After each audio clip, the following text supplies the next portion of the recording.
The November 27th, 2017 meeting of the Public Safety Committee will now come to order. Will the clerk please call the roll? Mr. Elkoffer? Here. Ms. Boyce? Here. Mrs. Conley? Here.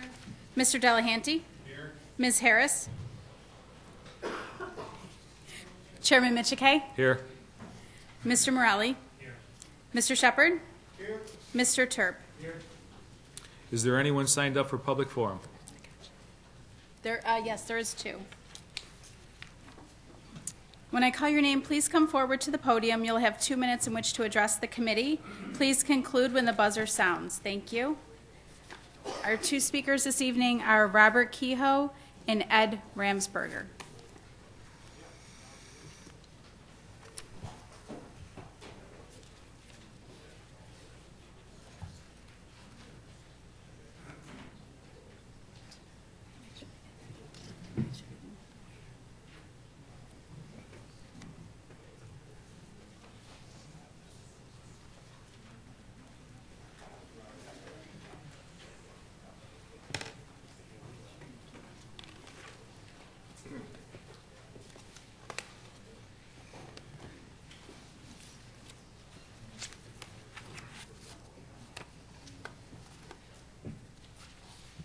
Chairman, Madam Vice Chair, honorable members of the Public Safety Committee. I spoke during the most recent county legislature meeting on November 14th as a representative of the Sheriff's Office Association of Retirees concerning the county's decision to terminate contractually guaranteed health insurance coverage for certain retirees, including retirees of the Monroe County Sheriff's Office, effective January 1st, 2018. Since that time, I have been disheartened, but not surprised, to learn that the county administration, and specifically the Department of Human Resources, has supplied you, as well as your constituents, with what could best be described as misleading information. The county's consistent mantra has been, the new plan is better. The logical question that should then follow is what? Better than what? It is better than the plan we have now simply because we will be given $50 per month to use for premiums, co-pays, deductibles, and other allowable medical expenses. This amount, of course, is only promised by the county to us for 1 year. You may use your own imaginations to conclude just how far that $50 per month will go. The new plan is certainly not better in any way than the plan under which we retired and that we were guaranteed for life under the terms of our collective bargaining agreement. Of course, come January 1st, there really will be no plan because the county has chosen to terminate all health insurance coverage for approximately 1,800 people, all of them over the age of 65 or on disability retirement, including those injured on the job. In order to help clarify the issue, certain documents will be distributed to you. Included are copies of the relevant sections of our contract, a comparison chart showing how our benefits have been substantially diminished from those we received in 2012 and under which we retired. Also included is a resolution passed by the Monroe County Board of Supervisors, the governing body that preceded the legislature back in 1966 that addressed the issue of county retiree health care. As I stated in my prior remarks, this is neither a Republican issue nor a Democrat issue. In that vein, both Sheriff O'Flynn and Sheriff-elect Baxter have expressed their support for our cause. I'm sure most of you saw the essay that was published in yesterday's Democrat and Chronicle written by the Honorable Representative of the 14th Legislative District, Mr. Wilcox. That, in a nutshell, ladies and gentlemen, summarizes what the issue is. If you have not yet read it, I urge you to please do so. And I thank you for your time. Thank you, sir.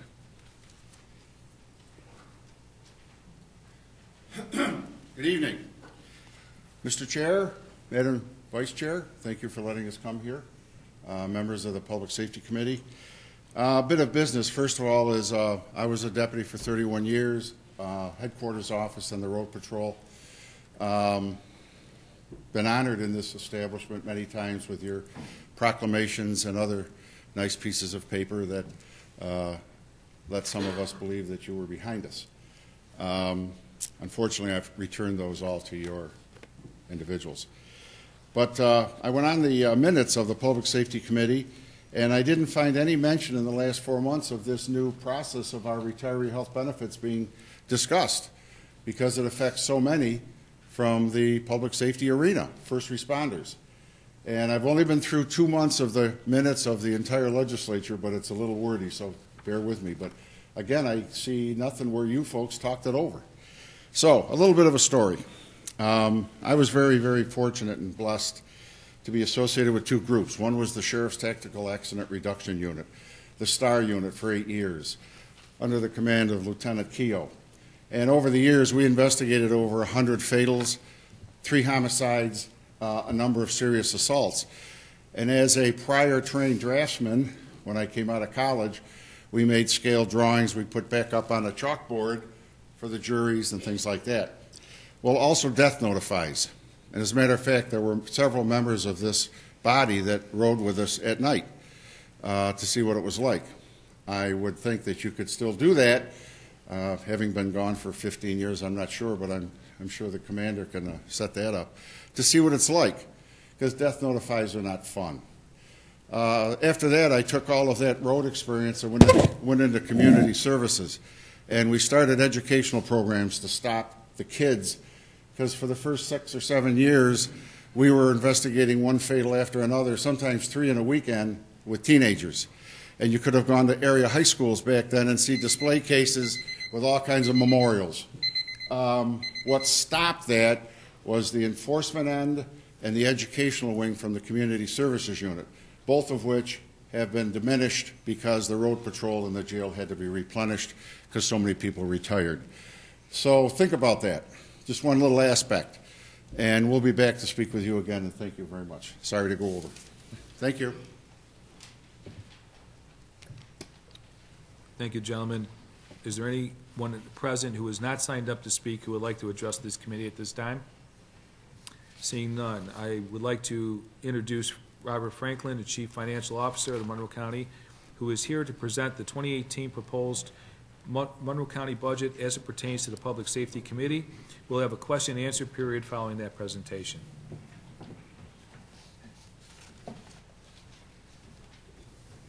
Thank you.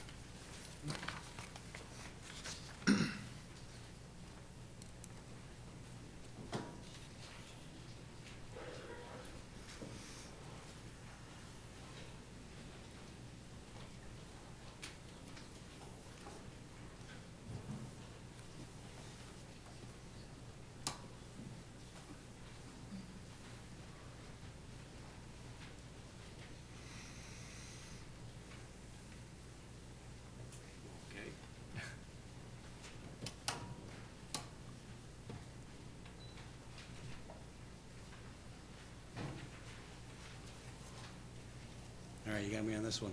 Worked fine before. Oh, here we go.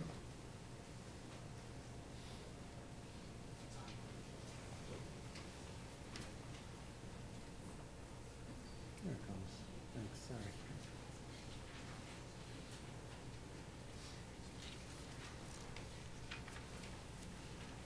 Well, ladies and gentlemen, like the last presentation, the motto is short and sweet. If you don't mind, I'd like to start with just a very brief overview of Monroe County's overall budget. Overall, Monroe County budget is roughly 14.9, almost $15 million higher than the adopted budget for 2017. That's about a 1.3% increase over last year's adopted. Looking at just the dollars, the largest increase overall, $14.2 million, is seen in our mandated spending line. That portion of Monroe County's budget pertinent to this particular committee, our public safety sector departments, Appropriations overall are reflected in the Office of the Sheriff, Department of Public Safety, Office of the District Attorney, and the Office of the Public Defender. As I mentioned last committee, even though the charter requires that we compare for you budgetarily the current year's amended budget to next year's proposed, I decided this year to throw in, as kind of a reminder, what the adopted budget looked like. Throughout the year, this body reviews referrals to accept a variety of grants. So at least within the Department of Public Safety, and in particular the Public Defender, this really illustrates that how throughout the year our budget can be amended through those variety of referrals that you vote on. If I may look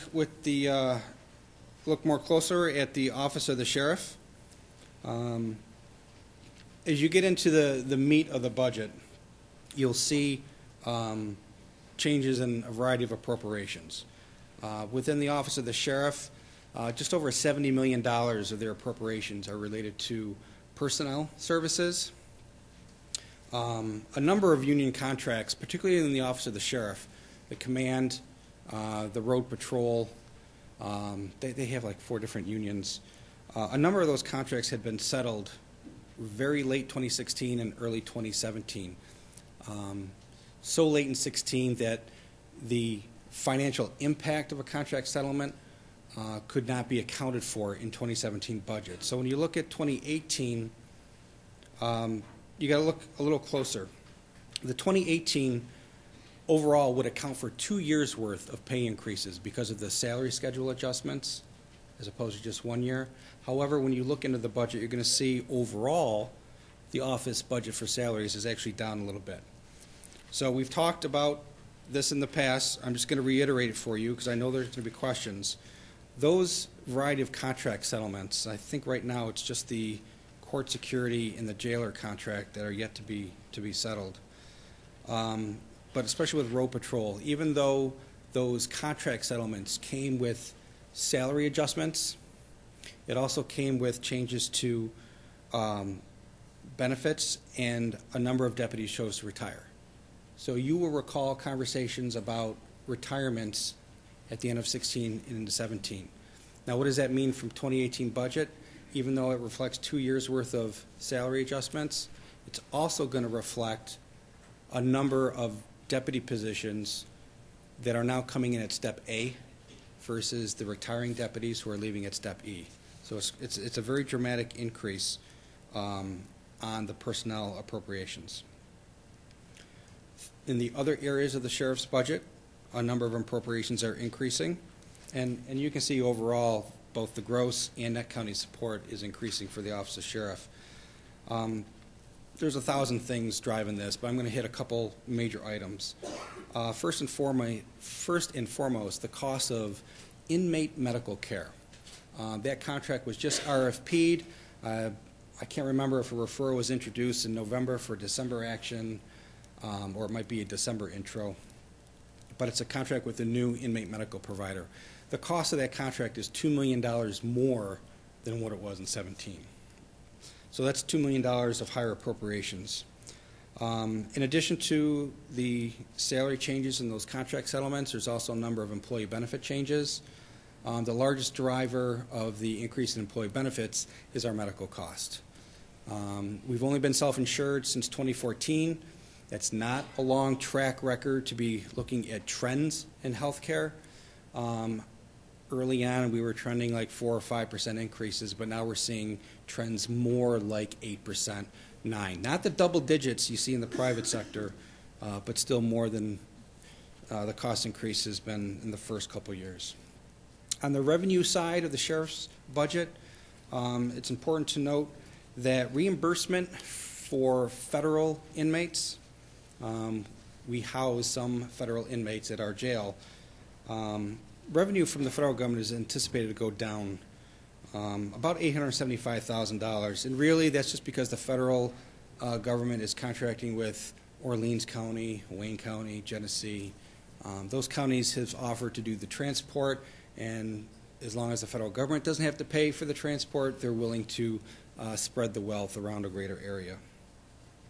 Also notable, I think, the 2018 Capital Improvement Program indicates a cash capital contribution of $1.6 million for replacement vehicles. When you look at this operating budget, you're going to see a number a little over $1.3 million. The difference basically is 2017 was the first year we had a capital fund for replacement vehicles, and it's funded with a cash capital transfer. Well, in 2017, we anticipated a $1.6 million capital program. Spending is closer to $1.3 million. The benefit of a capital fund is unspent money rolls forward to the next year. So the Sheriff's Office has just over $300,000 in unspent monies for replacement vehicles. So they were able to reduce their 2018 request down to 1.3. That gives them, in total, 1.6 million heading into 2018, which is originally where they wanted to be. Looking at our Department of Public Safety, not a lot of change between the 2018 proposed and the 2017 adopted. Again, you see the 2017 amended is much different because this body sees a whole lot of referrals for grants that are public safety related. I do want to point out oversight of the county's security contract. It was with U.S. Security Associates, now it's Securitas. That was previously accounted for within the Division of Probation and Community Corrections. This year, you will see the Department of Public Safety has created a new division, a division for safety and security. That's where we're now budgeting our building security contract. There are several other significant budgetary changes in public safety communications. That really relates to the dissolution of M3S last year, involving cash, capital contributions, professional services, and debt service.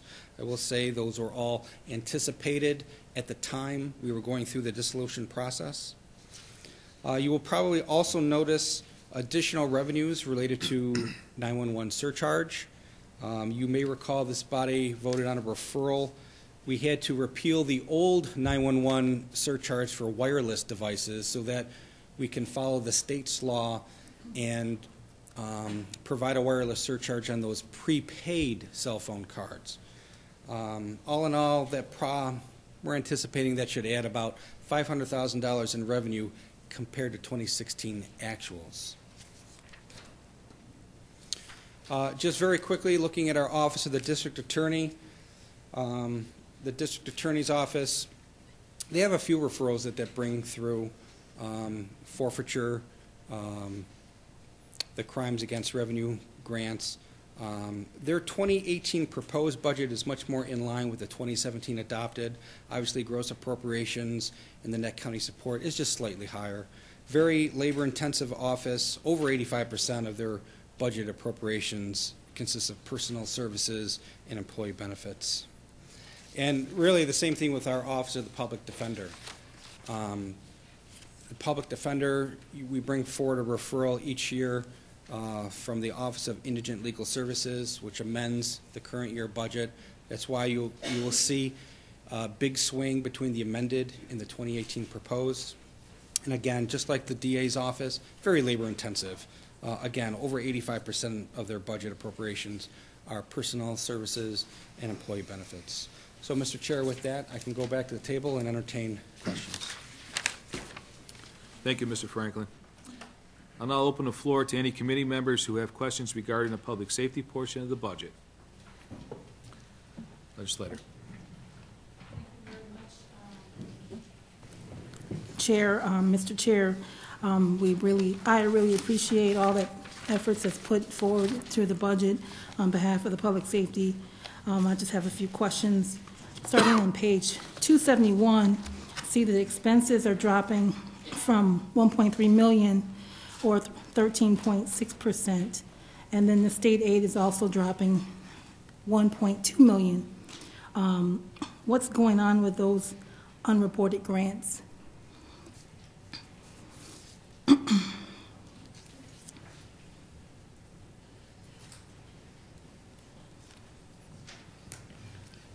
Mr. Chairman, page 271 reflects the overall department budget for public defender. The biggest change between 2017 and 2018 is their grants for indigent legal services. Those are 3-year rolling grants. However, they do come in each year. Last year's budget, the amended budget, just over $5.4 million, included almost $1 million in grants. You'll see about only $162,000 in the budget for 2018. Obviously, as the 2018 progresses, this body will approve other referrals to increase that amount. Through the chair to the administration, so I'm gathering, just based on that, you're saying that we will expect more amendments to appropriate additional grants to the budget. Mr. Chairman, throughout 2018, as those referrals come in, I do expect 2018 the budget to look much more like the 2017 amended. Okay, thank you. To the chair, to the administration, the legislation was passed 2 years ago to significantly increase the state support for the public defenders. Why is that status not reflected in here? And what is the current status?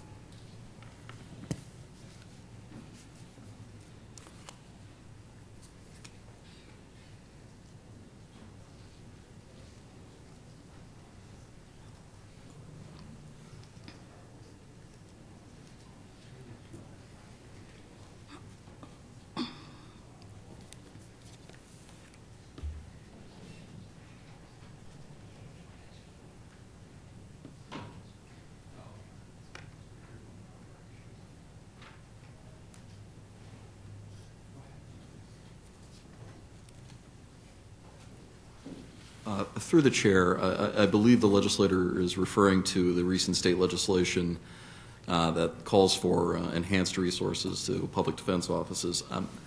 There has been no monies appropriated by the New York State Legislature. We anticipate that perhaps in the upcoming state budget there will be additional monies appropriated. If those monies are distributed to the Monroe County Public Defender's Office, obviously we will be back before you with an additional referral. Okay, thank you. To the chair, to the administration, I'm looking at page 497, and I see that you're looking at the account number 4, the 504340, and see I itemized the rent is expensed at $296,000.38. Is this space for an executive office building? Is this for the space in the executive office building?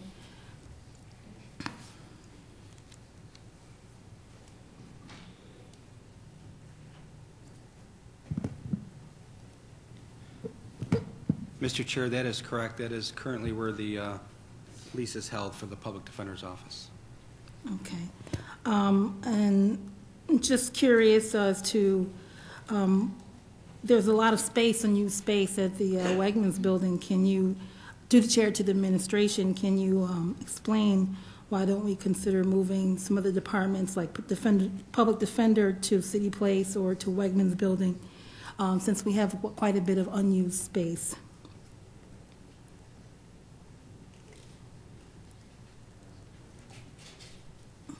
Mr. Chairman, since the Wegman building was specifically mentioned, that building is occupied, completely occupied. Overall, Mr. Chairman, I would only comment that we are looking at space utilization throughout Monroe County by a variety of departments, and we would like to make some changes throughout 2018. Thank you. Through the chair to the administration, thank you very much for that. Will you be able to get us those updates as you guys get the information on space utilization?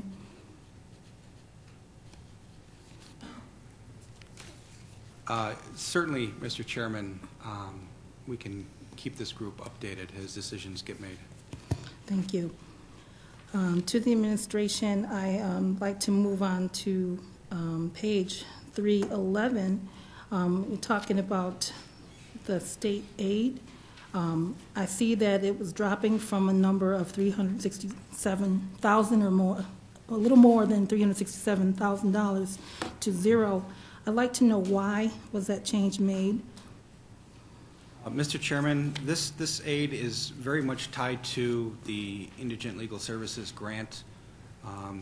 State funding comes through 3-year cycles, majority of it for the Public Defender's Office, and certainly a minority portion for the Office of the Conflict Defender.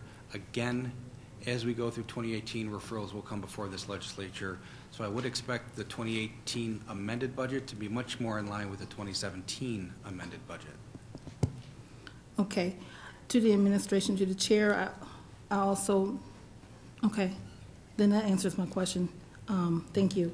To the administration, to the chair, through the chair, I'm looking at page 468 on the professional service line 504320. I see that you have also an increased amount there, $231, a little more than that. And I'd like to know why was there an increase there? I'm sorry, Mr. Chairman, I just want to confirm page 468, and Yeah, can you refer me 468. to the object again? Line item 504320.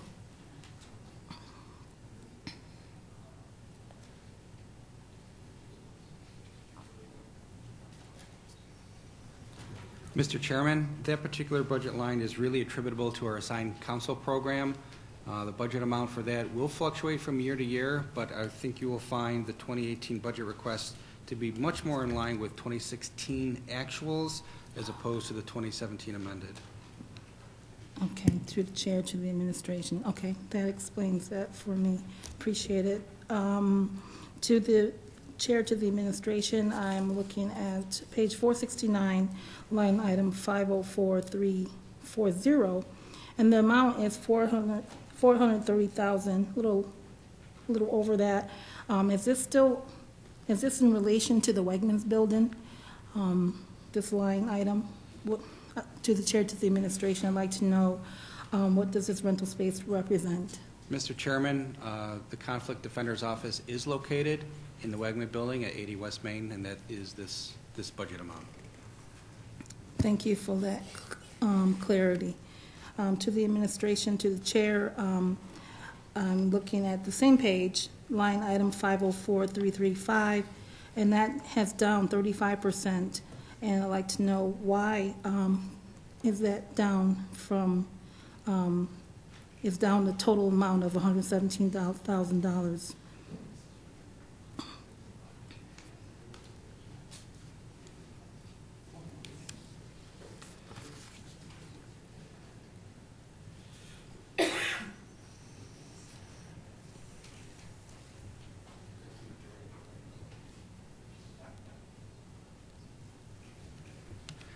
Mr. Chairman, a somewhat small portion of this is grant-related.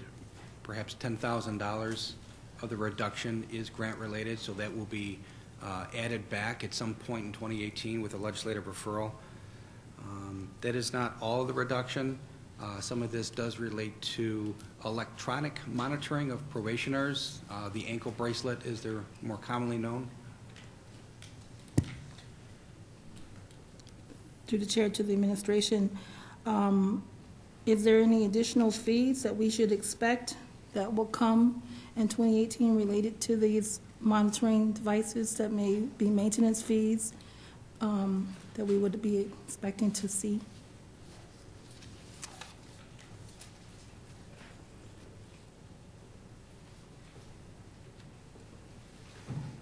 Mr. Chairman, the answer to that question is both a yes and a no. Part of the similar to DWI offenders who contribute towards the cost of their ignition interlock device, we are seeking to have probationers contribute to the cost of electronic monitoring. Of course, indigent probationers generally don't pay this monitoring fee. So it's income-based, Mr. Chairman. To the chair, to the administration, thank you. I have another question follow-up for that. Do you know what the cost will be for those devices? How much you're projecting that fee will be?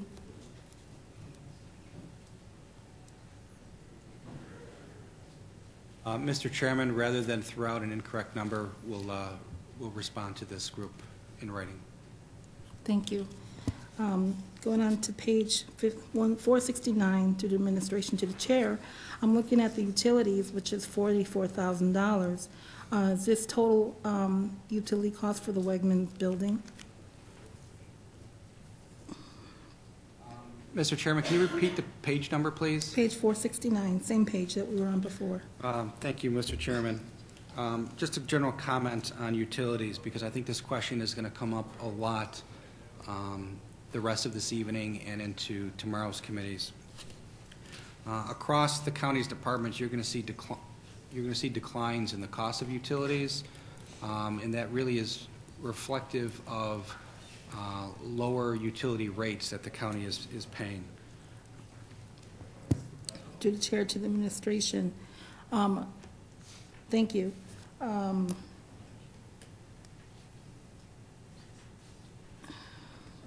To the administration, I have a question about the Wegmans building. I think you may have answered this. The probation office is now no longer in the Wegmans building. Can you confirm that?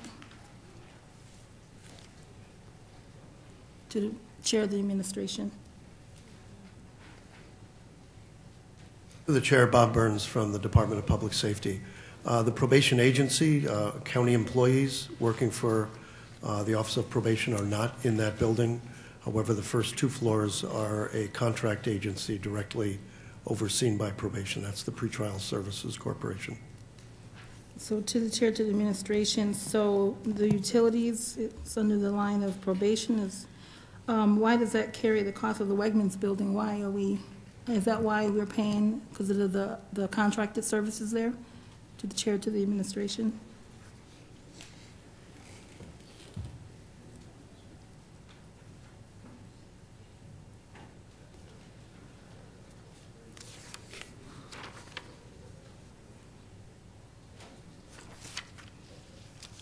Mr. Chairman, this may not be entirely attributable 100% to the Wegman building.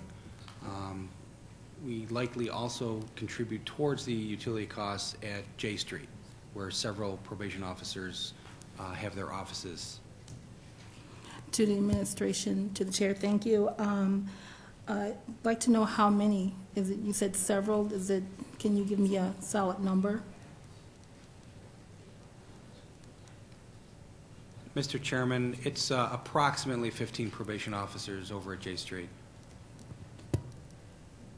Okay, thank you for answering that. To the administration, to the chair, through the chair, I'd like to know if the Wegman building still only has 12 employees? Mr. Chairman, that number has been thrown out quite a number of times. There are a few mental health employees there. The building is overwhelmingly occupied by contracted staff. That would be pretrial services and contracted staff for the socioeconomic legal clinic, assisted outpatient treatment, and transitional management. So, to the chair, to the administration, we don't employ 12 of our own employees there, in addition to the contracted staff? Mr. Chairman, and I would also clarify for the conflict defender, there are 18 staff within the conflict defender's office located at the Wegman building. Again, the building is occupied primarily by some county staff and a contingent of vendor staff.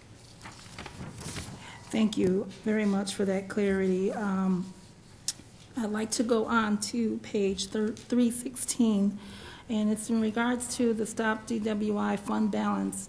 I see that there is about $200,000 being used for the simulator, for the distracted driver simulator, And I'd like to know, what is the fund balance? What is the Stop DWI fund balance at currently? Mr. Chairman, as of December 31st, 2016, the fund balance was just over $634,000, if memory serves me. I know it's over 600. I believe it's over 634. To the chair, to the administration, please explain, if you could, what happens to that balance? Does that carry over, or is that something that's appropriated someplace else, or it just stays? Mr. Chairman, our revenue from the Stop DWI program can only be used for DWI initiatives. The revenue is primarily through fines that are shared with us through New York State.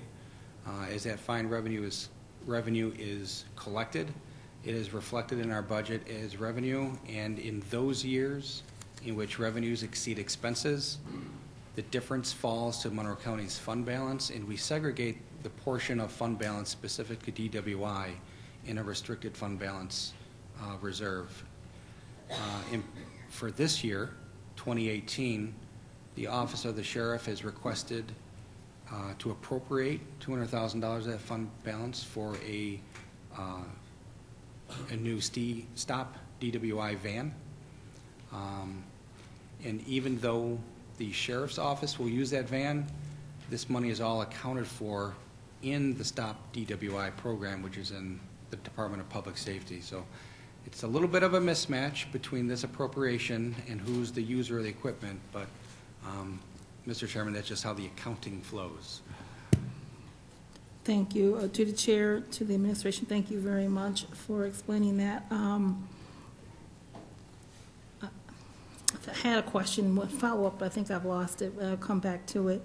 I want to talk a little bit about the public safety communications. I want to know how much, to the chair, to the administration, how much per year do we currently estimate is being saved by the abolishment of the M3S LDC?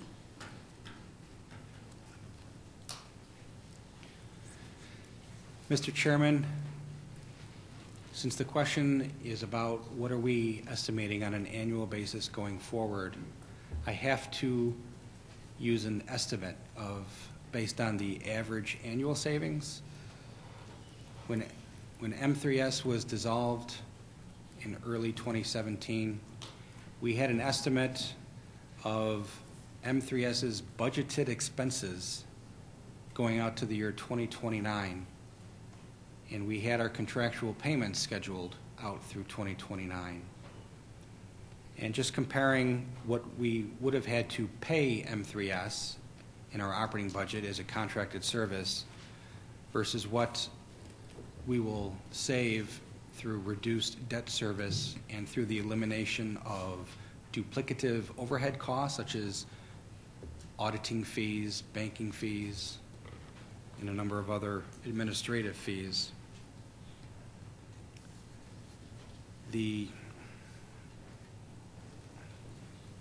Excuse me, Mr. Chairman, I actually have this detail. Thank you.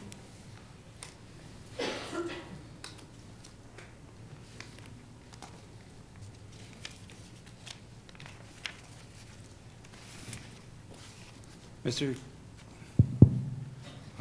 Chairman, so through the year 2029, we were looking at accumulated savings in excess of $10.9 million. So on an average annual basis, we're looking at $841,691. It was much easier to specifically delineate the savings in the 2017 budget because it was the year of dissolution. But Mr. Chairman, as we go out into the future with each progressive year, it's going to be increasingly difficult to give you a realistic savings number because we're relying on future predictions of what would have been spent. Thank you very much for explaining that. Then I just got a follow-up question to that is, I don't have in front of me what you gave us for the 2017 projected savings. Can you tell me what that was and compare it to this one? Or were you were you pretty much accurate to the chair, to the administration?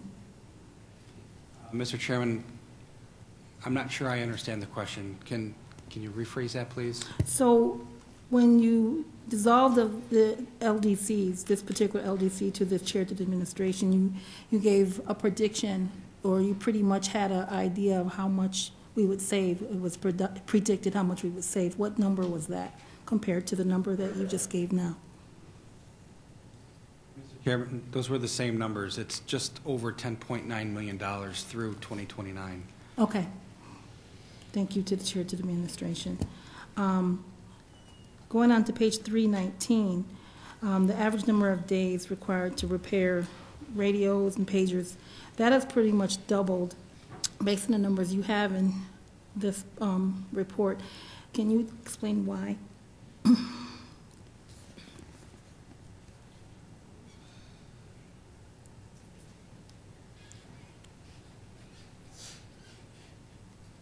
Thank you, Mr. Chairman. We're getting our manager of communications.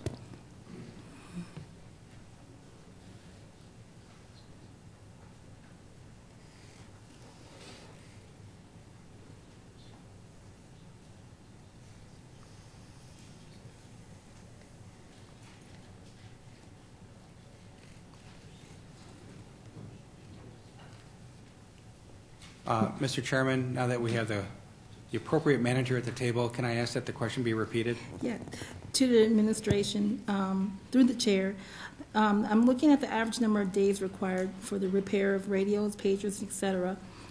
I see that it's doubled, and would like to know why has that doubled?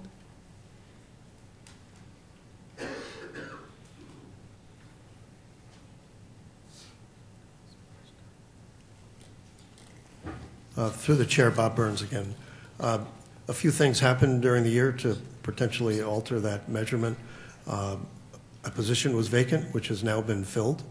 It's a very small team of technicians, and by filling that one vacancy, we'll increase that the ability to get that work done. At the same time, the radios that are currently being used by first responders, soon to be replaced through the county's trunked radio system, are aging, and they're requiring a little more work than usual. Through the chair to the administration, thank you very much for your explanation.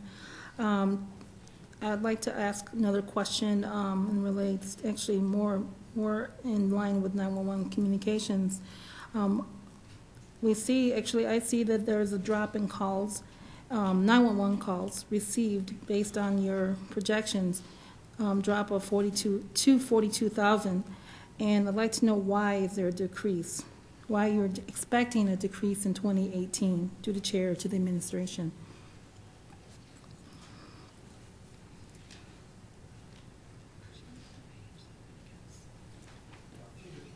Through the chair, most of our projections are based simply on trends. We certainly don't know how many emergency calls are going to be made in a specific budget year. We can only take a look at what's happened over the past 10 years and so.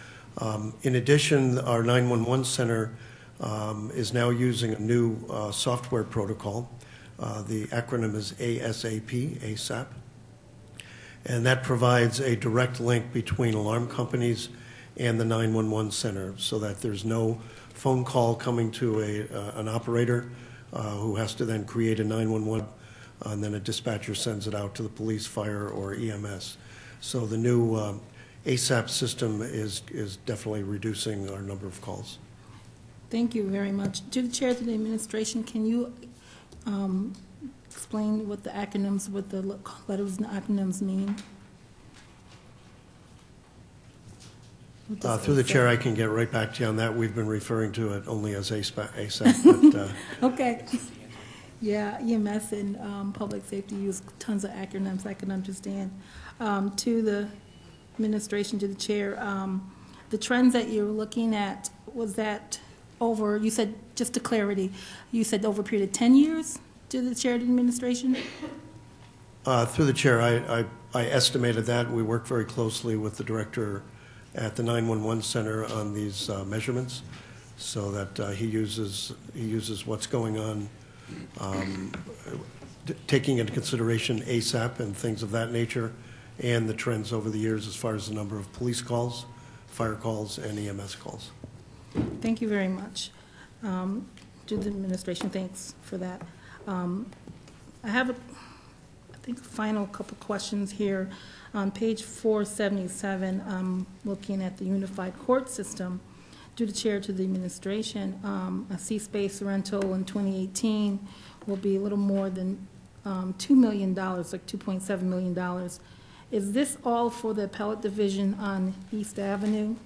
This line item on page 477. Mr. Chair, that is relative to our appellate division, yes. Thank you. To the chair to the administration, how much longer does this lease have, do we have on this lease? And my other follow-up question to that, to the chair to the administration is, since, you know, I'm looking at the cost of this lease, depending on what your answer is, why have not we considered buying this building?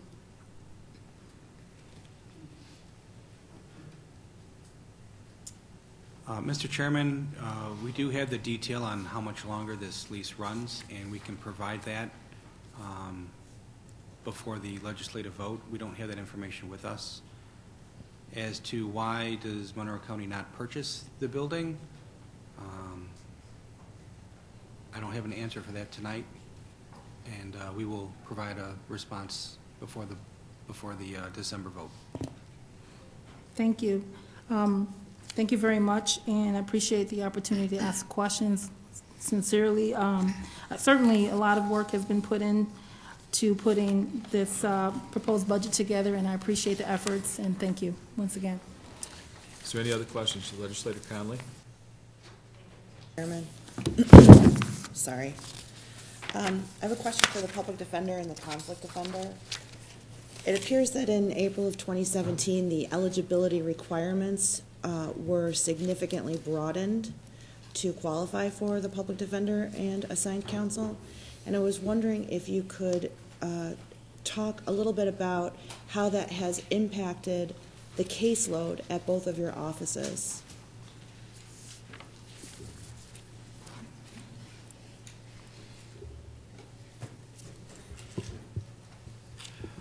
Through the chair, yes, as the legislator pointed out, the eligibility criteria, there was a state mandate that was passed down in April of this year mandating that we, I guess, make our eligibility criteria more liberal in that a greater number of persons would potentially be eligible for representation by the Public Defender's Office.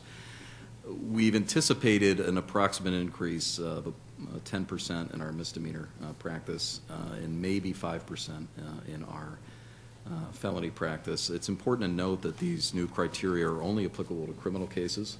So I made the decision not to use the new eligibility criteria in our family court practice because we anticipated caseload increases that would be significantly higher than 10%. I reached a middle ground with my family court staff. If we currently represent a person in a criminal case and they seek family court representation, even if they are above our current eligibility or previous eligibility criteria, we will take that case, but otherwise we don't employ the new eligibility criteria in family court.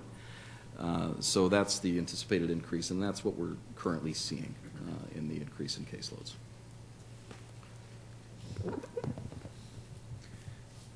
Conflict Defender's Office does not make any independent eligibility requirement or determinations. They all come through the Public Defender's Office or the court, but we are seeing a corresponding increase in caseloads as our caseloads are dependent on conflicts with the Public Defender's Office. So a similar increase in caseload percentages being seen in our office as with the Public Defender's Office. Thank you. And through the chair to the administration, have the Conflict Defender's Office and the Public Defender's Office seen an increase in assignment of counsel under the 722D law since the eligibility requirements were broadened? Through the chair, because the new eligibility criteria were expanded so significantly, just to let this body know, we had previously been using 125% of the federal poverty guideline, taking into account dependents, of course. Those numbers were mandated to increase to a minimum of 250% of the federal poverty guideline. Because they were expanded so much, I requested of the judges who make the ultimate assignment to the public defender's office that they not use 722D orders, because if a person is eligible under the new guidelines, they should not be assigning us persons that exceed those new guidelines. In other words, if you exceed those new guidelines, you are safely middle class, and we should never be assigned the case in the first instance. So we are not seeing an increase in 722D assignments. Thank you. Can I just clarify, that's in criminal court. What about in family court? In family court, we through the chair, we do continue to see assignments on 722D matters. But again, we are employing the old eligibility criteria of 125% of the federal poverty guideline in family court, so we do accept those assignments if the court assigns us 722D. Thank you. And through the chair to the administration, is there a line item in the budget that specifically addresses recouping the money that is owed to the county through 722D assignments?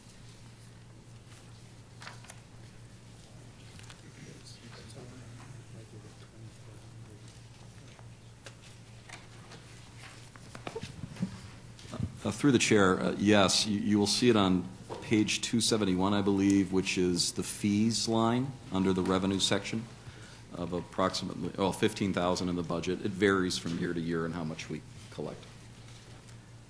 Thank you. And through the chair to the, I'm sorry. And on page 311, again, in the revenues, the fees line is $2,500 for the conflict defender's office. Thank you. And through the chair to the administration, can you estimate the approximate percentage of what's owed versus what's collected under 722D? Through the chair, I could get you the actual numbers, but it would, a rough approximation is we collect anywhere from 5 to 10% of 722D orders. And there are a certain variety of 722D orders that are more collectible than others, but on average, it's between 5 to 10%. Thank you. Through the chair to the administration, I was wondering if I could have an update on the status of the construction on the Monroe County Jail Visit Center and the city court holding areas.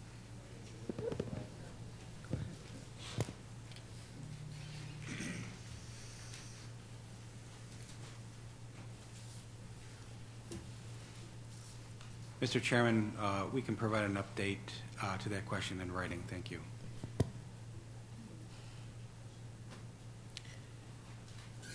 Thank you. Through the chair to the administration, can I have an update on the second and third floor construction of the County Public Safety Building to provide space for the mental health inmate housing and training of officers and record storage?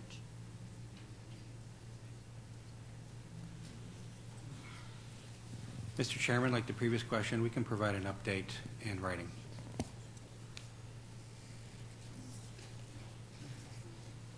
Thank you. Through the chair to the administration, can you talk a little bit about how the Raise the Age legislation has affected our probation costs for October of 2018 to December of 2018?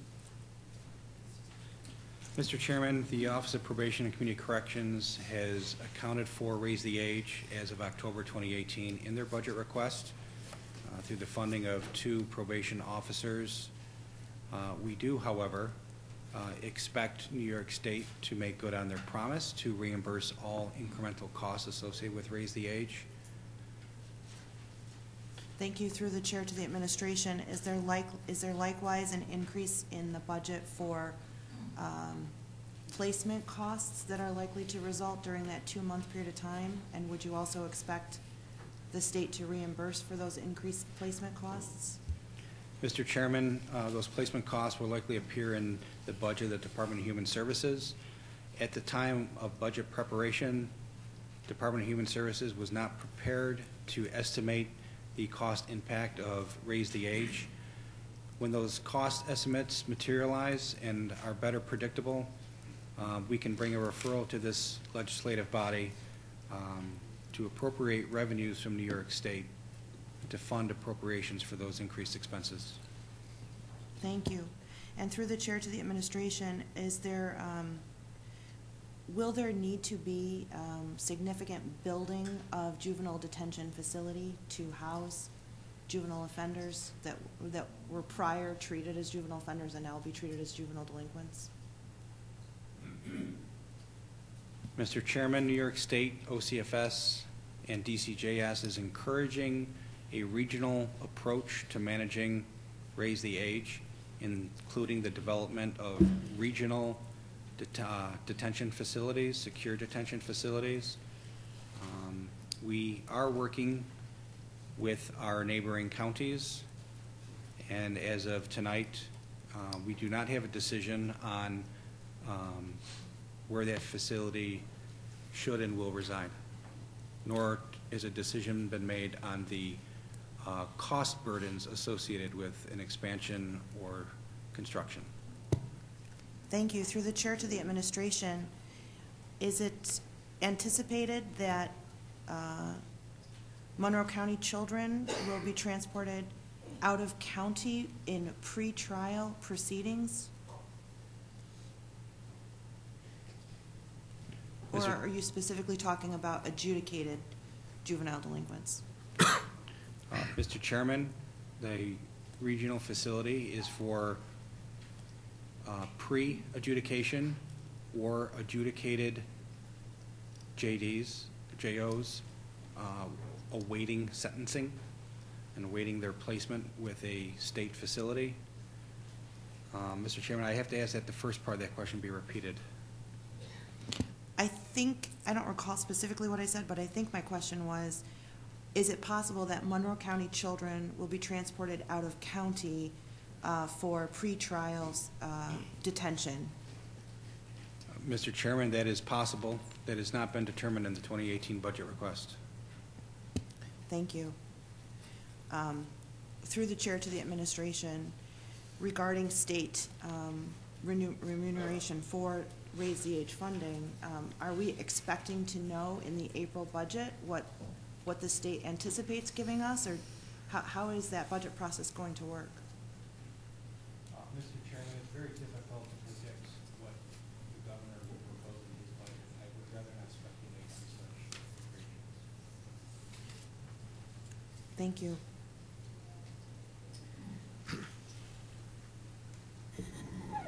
Mr. Chair, let's put some money in the budget, please.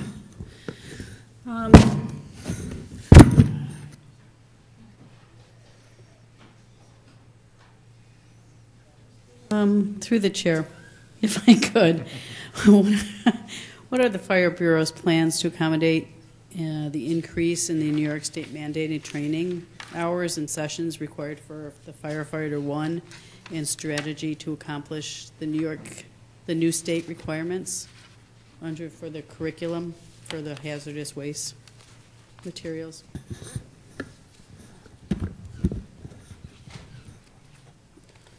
Through the chair, good evening. Steve Shalaba with the Fire Bureau. I think I caught most of that question with respect to the number of hours required to complete the New York State curriculum for the Firefighter 1 program.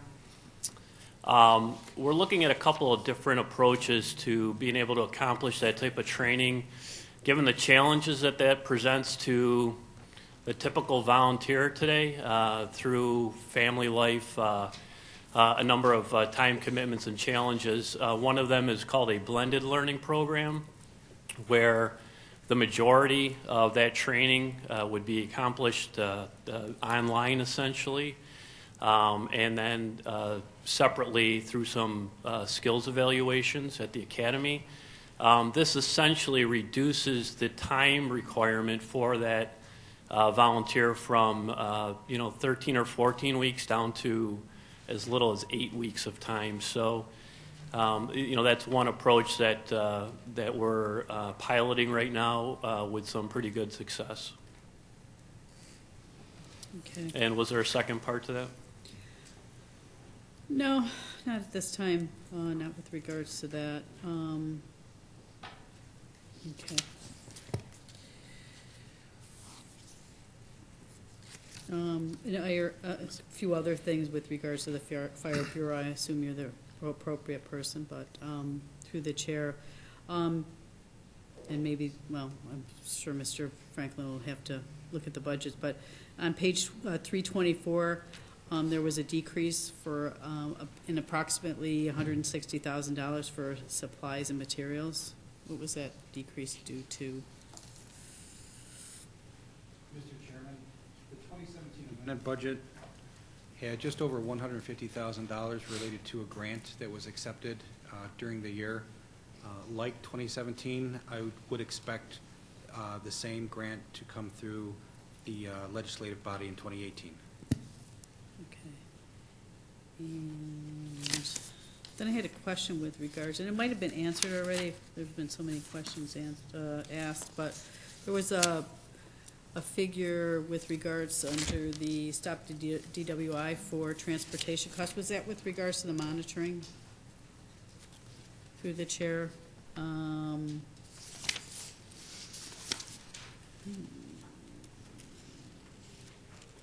Sorry. Yeah, it's under page 471, line 542, 600. There's a $200,000 budgeted for transportation equipment in 2018, and there was nothing in 2017.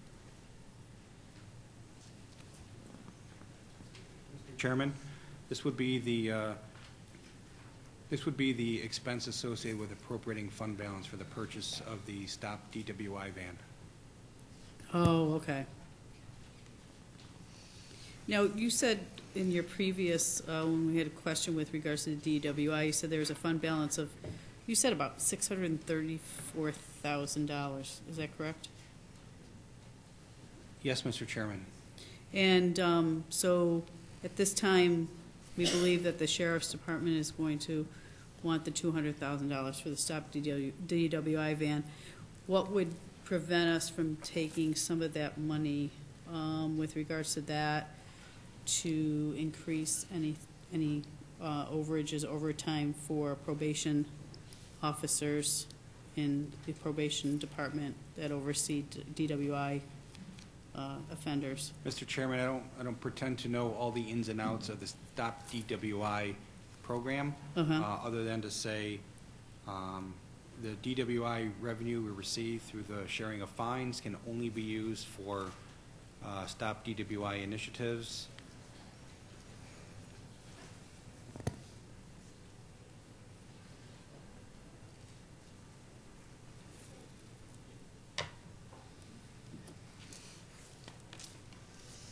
So, Mr. Chairman, I'm also asked to clarify that the Office of Probation does receive on an annual basis funding through the Stop DWI program, and the use of the Sheriff's Stop DWI van does benefit municipalities throughout the county, even those with police departments, because it's available to all agencies on an on-call basis. Okay.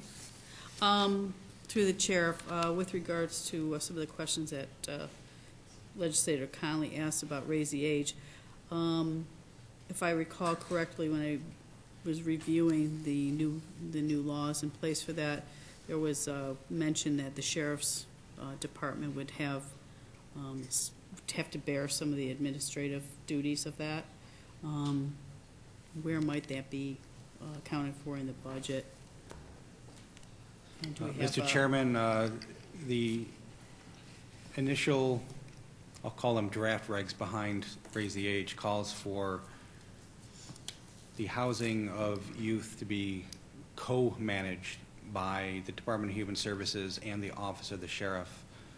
Those expenses are not yet contemplated in the 2018 budget, based on my previous answer that without any inkling of when the final regulations will be released, it's very difficult for the Department of Human Services to anticipate what those expenses may entail. Okay, thank you. Thank you. Is there any other questions? Legislator? Chairman, through you to the administration, I'd like to ask a question in regards to the crime lab. On page 328, it seems that assignments received will exceed the assignments completed in 2018 by about 1,000. Do we have any hope in solving the problem created by backlog?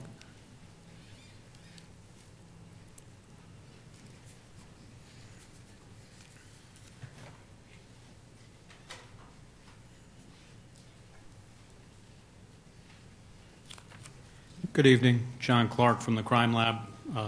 Through the chair, yes, we've had several vacancies throughout 2017, some of which are still vacant and some which are recently filled.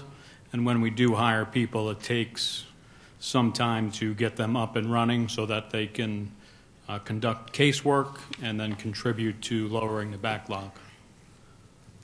Through you, Mr. Chairman, that being said, what in terms of funds would be needed to completely solve the backlog problem?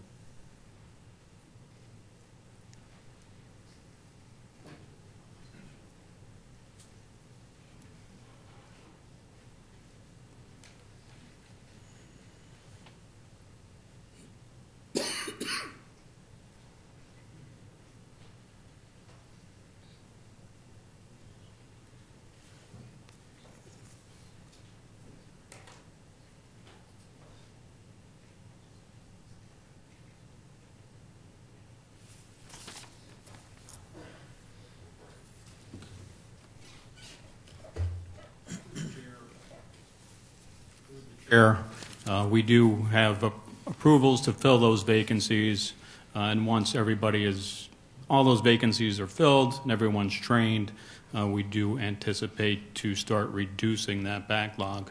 But of course, it's difficult to anticipate from year to year how much evidence will be coming into the laboratory. So in terms of from a financial position, you don't need any more money to complete the backlog problem.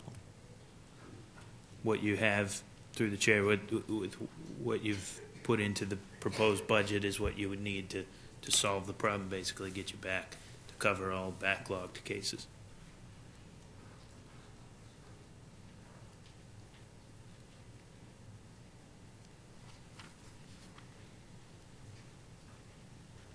Through the chair, we did also have an increase in the submission of sexual assault kits in 2017 because of the new legislation that required all police departments to submit all sexual assault kits. And in order to process some of those kits, we did have a contract, or we do have a contract, to outsource some of those kits to a private laboratory. So once we get our new method up and running and fill our vacancies, train our people, yes, I do anticipate that we would have an adequate budget to then reduce that backlog. Thank you. Through you, Mr. Chairman, I have some questions in regards to weights and measures. Page 329, it appears that is a deficit of a little over 109,000. Would it be financially prudent to increase fees to cover that deficit?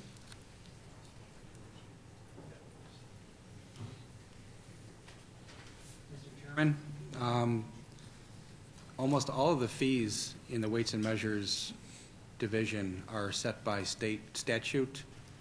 I will point out counties have a choice in how they fund weights and measures. The option Monroe County chooses is to bill for inspections and levy fines and penalties. Counties also can choose the option of including the cost in their real property tax.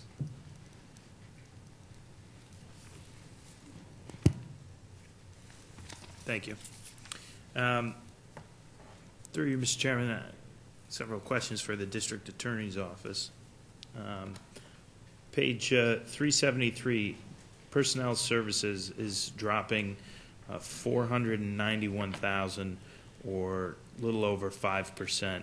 It appears to be in the Major Felonies Bureau. Can you explain why the cut?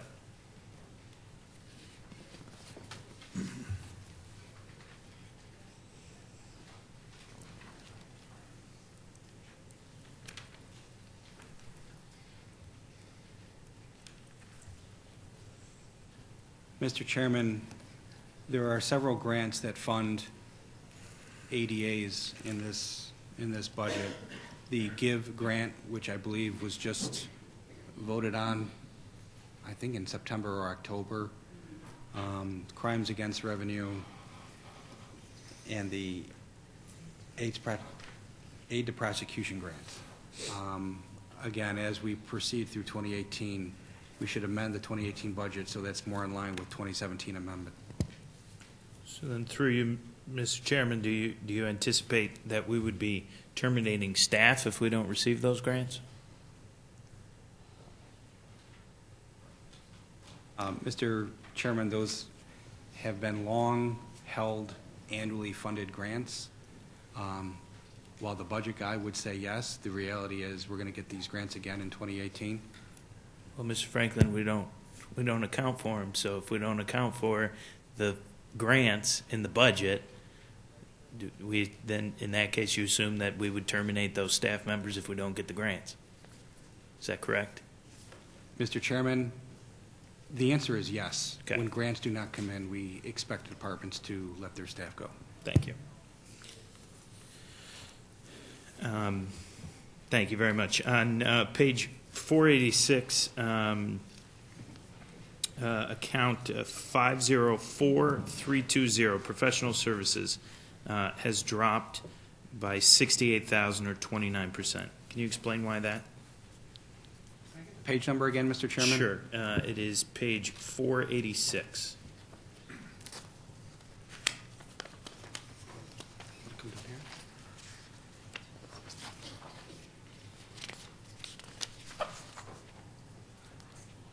Come on down here.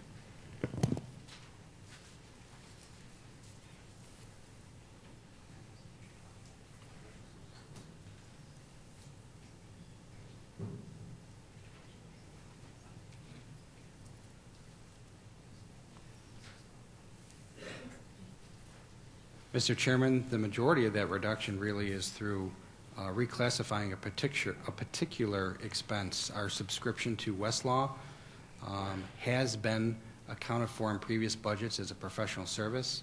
In the 2018 budget, it's reflected as more appropriately as a commercial service. Through the chairman, I'm sorry, can you clarify Westlaw? Can you give us a description of what that is? Mr. Chairman, Westlaw is an online-based subscription to law journals, court results, everything a assistant district attorney would want to know about case law. Perfect. Thank you very much. On the same page, count 504605, we have budgeted $40,000 for something called confidential expenses. Through you, Mr. Chairman, Mr. Franklin, if you respond with confidential expenses are confidential, I would like to clarify what exactly are those, and again, please don't respond with those are confidential. Mr. Chairman, confidential expenses really relate to witness travel. Through you, Mr. Chairman, that's it? Witness travel? Expert witness travel, Mr. Chairman. Thank you, Mr. Chairman. Through you, Mr. Chairman, I have some questions related to the Sheriff's Office. Mr. Franklin mentioned in his presentation that there were several units that have, that through contract negotiations have received increases in salaries. Through you, Mr. Chairman, can you please identify which units have these pay raises budgeted for and which ones do not? Mr. Chairman, command staff, executive staff, The road patrol, the PBA. Still outstanding is court security, the jailers. Oh, Mr. Chairman, there are a number of non-uniform staff within the Sheriff's Office who fall under CSCA agreement. And through you, Mr. Chairman, those have been budgeted for or have not?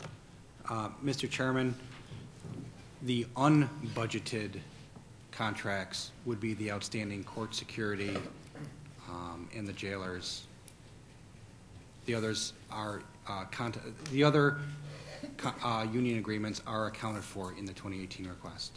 Thank you. Page number 388, through you, Mr. Chairman. Why is the number of legal papers served slowly falling? I've seen a decrease in that. Can you explain why?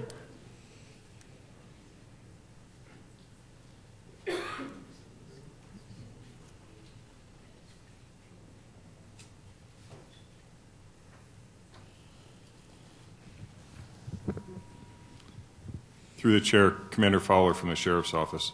Those legal papers and service thereof come from the Civil Bureau, and those are dependent on the flow of assignments from the courts. So we can't control what comes in under that line. Thank you, Mr. Chairman. Through you, page 389, personnel services is down $510,000. Can you explain that decrease?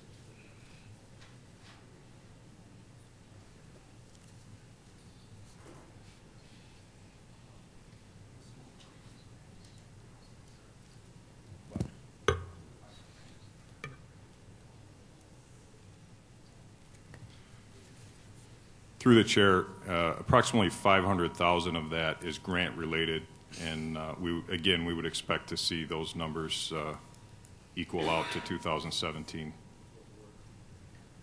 Thank you. Through you, Mr. Chairman, page 392. It is, in terms of crime clearance rate, looks like Zone A is consistently about 10 points lower than Zones B and C. Can you explain any rationale behind that? Through the chair, this has been a pattern over the past few years. It seems to be that this is the period for Zone A. It does fluctuate across the county, but for the past few years, this has been Zone A, and we really do not have a reason to attribute it to. It's just the flow of solvability factors. Thank you. Through you, Mr. Chairman, page 505, account 961256. Retiree medical insurance is going up $787,000, or a little over 16%. Can you tell us why that's the case?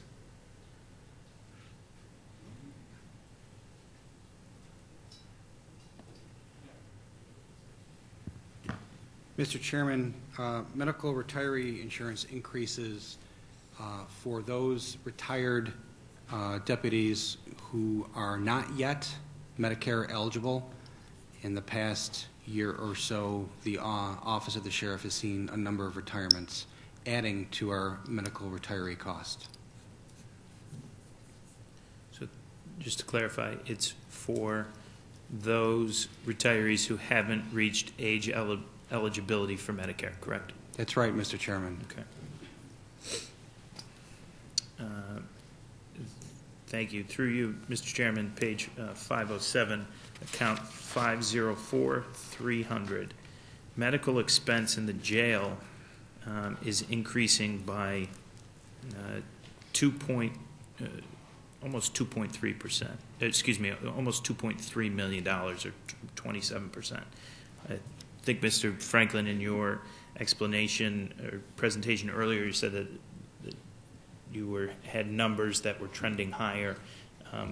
Can you just give us a little bit more detail behind why we're seeing such a dramatic increase? Well, Mr. Chairman, the Office of the Sheriff did undertake a request for proposal process this year.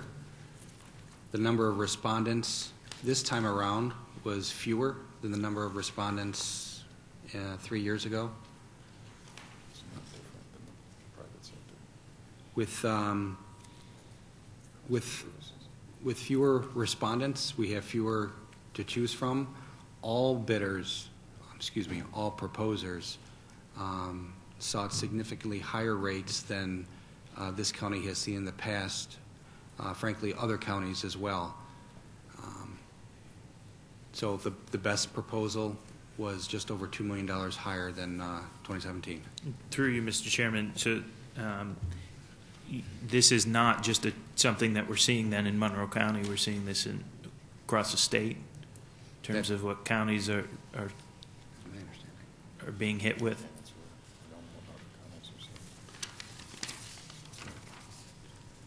Mr. Chairman, that was my understanding. I'm not getting confirmation from the Sheriff's Office.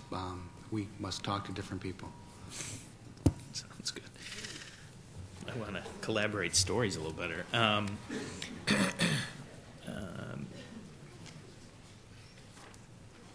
Through you, Mr. Chairman, page 576, the sheriff's charges to the airport, line item 978101, have been dropping every year and are down $62,000 since 2016.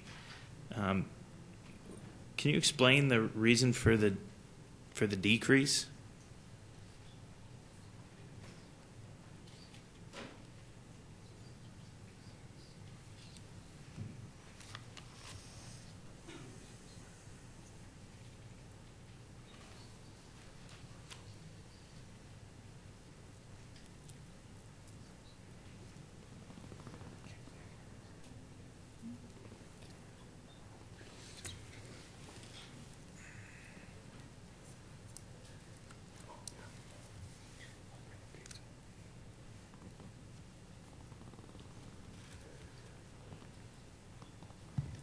Through the chair, I believe that's the line that accounts for revenue, reimbursement from the airport for overtime expenses for deputies working at the airport because of the required minimum staffing. So I'm looking at a approximate $10,000 change. Is that what you're looking at? I don't have the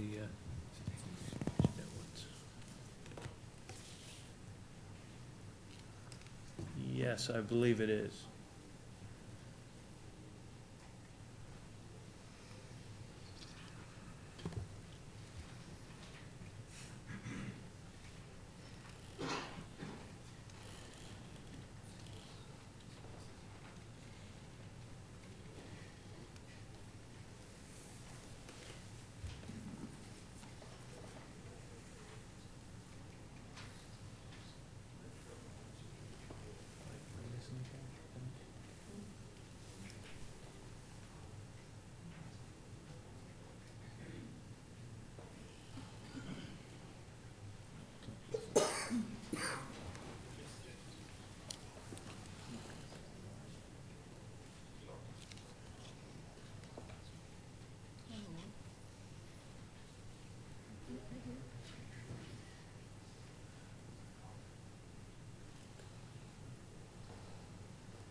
Through the chair, just to be sure we're being accurate, I'm going to ask for permission to get back to you in writing on that. Sure. Thank you. In that, perhaps, and this can be in writing as well, but if you could provide to us how it is that that charges are determined, through you, Mr. Chairman,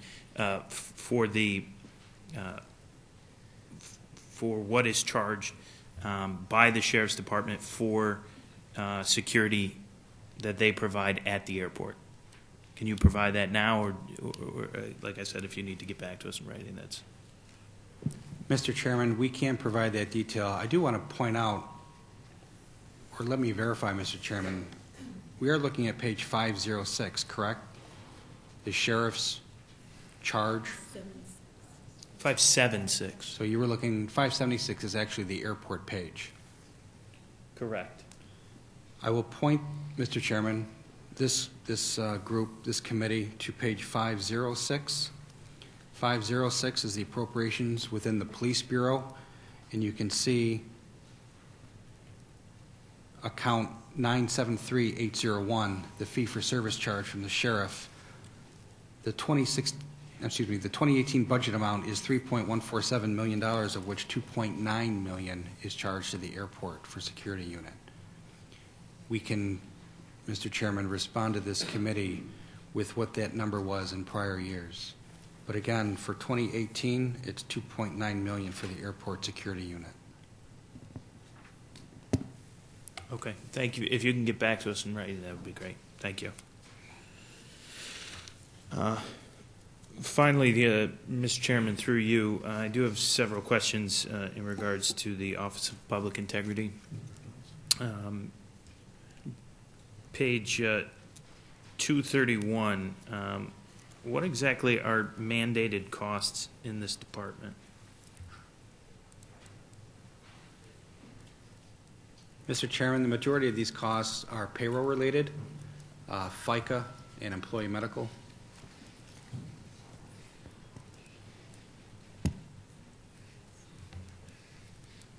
So through you, Mr. Chairman, we are referencing mandated costs as for payroll. Is that essentially what it is? Mr. Chairman, throughout this budget in the departments, even for a department that is completely non-mandated, you will see a portion mandated, and that would reflect the expense for FICA, for pension, for employee medical. So to clarify through you, Mr. Chairman, Mr. Franklin, we're talking about paying people and the taxes associated with paying people is what we're now calling mandated costs? Mr. Chairman, and that definition was set several years ago.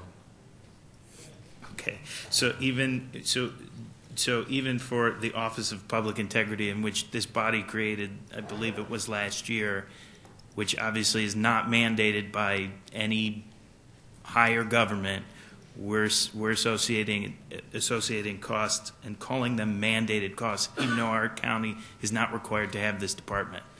Mr. Chairman, a good analogy is grants. We are not mandated to apply for a grant, but once we accept it, we are beholden to the grantor's requirements. In a similar fashion, once this body chose to create an Office of Public Integrity, we are now beholden to paying the federal government their share of FICA. Okay. Through you, Mr. Chairman, again, to clarify, we're talking about something that we're referring to as mandated costs, even though we decided as a county it would make sense to have an Office of Public Integrity. Amen, Is that correct? Mr. Chairman. Yes, Mr. Chairman. Thank you very much. Through you, Mr. Chairman, page 232, aside from ethics training, can you just give us a background as to the full role of the Office of Public Integrity?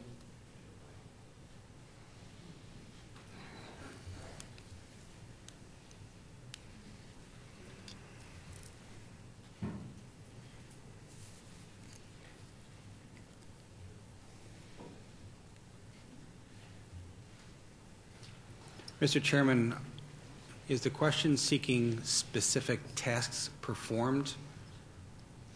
Yes. Through you, Mr. Chairman, yes. Can you tell us what they've investigated, what it is that the office has been doing in the last few months since it's been created? Only generally speaking, Mr. Chairman, they've performed a number of internal audits and contract compliance audits. They should, on an annual basis, be submitting to the legislature a report of their activities and findings. And through you, Mr. Chairman, will we be receiving that report?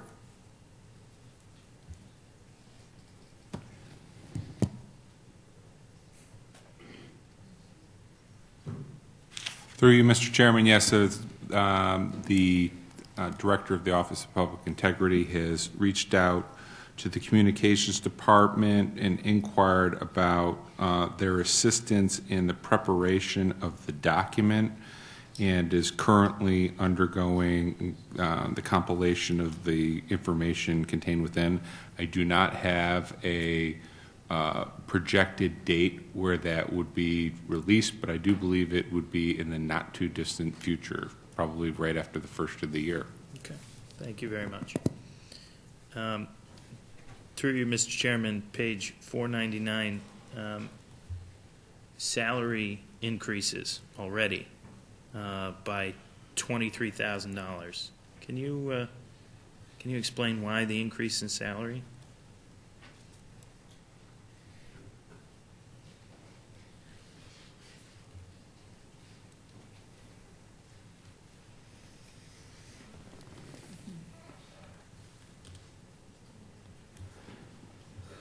Mr. Chairman, in addition to normal step increases for anyone who may be entitled to a step increase, I think it's notable to point out their auditor position was only partially funded in the 2017 budget, and the 2018 request reflects full funding.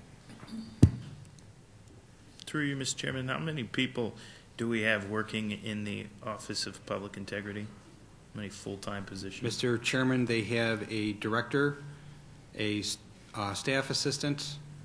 I'm not sure the exact titles, Mr. Chairman, but they have a director, a staff assistant, 2 part-time investigators, and an auditor.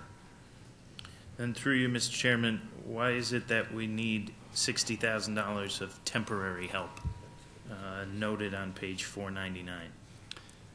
Mr. Chairman, the investigators are actually 2 part-time staff, and this county budget's part-time staff is temporary help. Okay. And through you, Mr. Chairman, again on page 499, professional services, line 504320, are being employed for $20,000. Can you explain to us what those professional services are?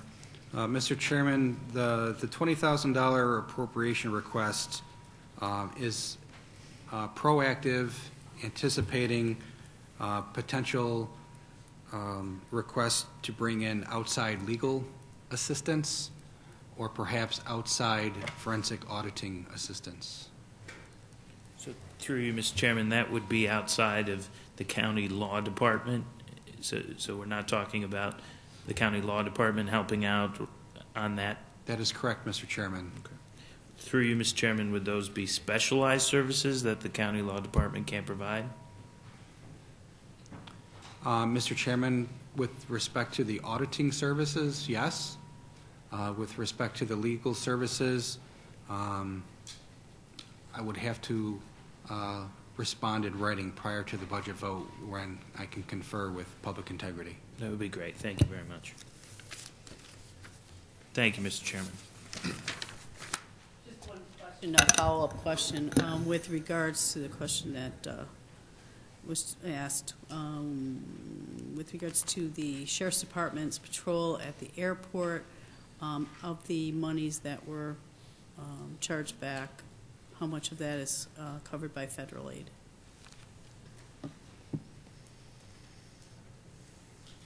Through the Probably chair. minimal, Mr. Chairman, as the airport is, the federal aid they receive predominantly is capital related for the airfield.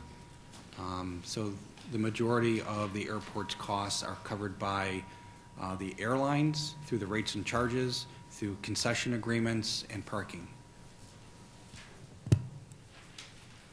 No security. Thank you. Any more questions? Sir? I'm sorry, I do have one additional question in regards to the jail. Are there any upcoming capital projects for the jail coming in the near future?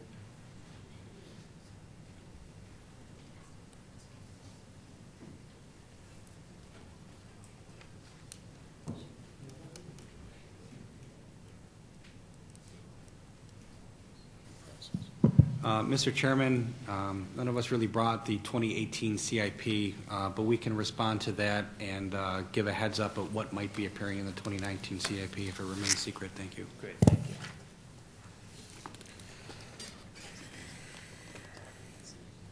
Is there any more questions?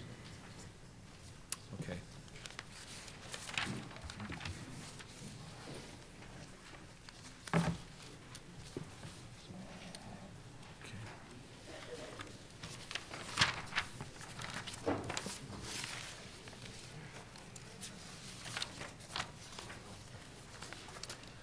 Next item on the agenda is the approval of minutes. You have the October 23rd, 2017 minutes before you. They will stand approved unless the clerk is notified of any changes by the end of the day. Next item on the agenda is new business. If Yes. I could ask the chairman as well as the clerk of the legislature to note that attendance has changed since the beginning of the meeting, sir. Thank you. Duly noted. Thank you. Next item on the agenda is new business. Madam Clerk. Referral 17-0292, reappointment of the public defender. Moved by Legislator Boyce, second by Legislator Conley. Is there any discussion? Seeing none. All those in favor, please signify by saying aye. Aye. Any opposed? Item carries. Next item, please. Referral 17-0294, acceptance of a grant. Moved by Legislator Conley, second by Legislator Elkoffer. Is there any discussion? Legislator Morelli. Thank you, Mr. Chairman. Through you to the administration, I noticed that this is a decrease in grant funding. Can you explain why the decrease? Through the chair, the amount of funding from the state decreased, and so they decreased the award amount. Thank you very much. Any other discussion? Seeing none, all those in favor, please signify by saying aye. Aye. Any opposed? Item carries. Next item, please. Referral 17-0295, acceptance of a grant. Moved by Legislator Elkoffer, second by Legislator Turp. Is there any discussion, Legislator Morelli? Thank you, Mr. Chairman. What percentage of this grant will support the ADA position?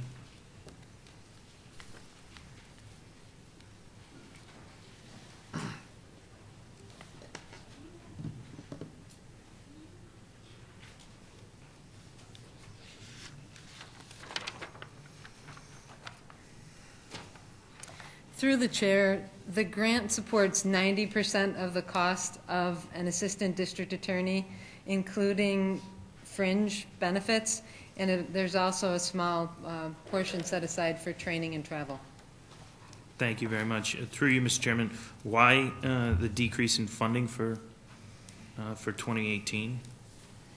Through the chair, there is no longer an investigator position included on this program. Thank you.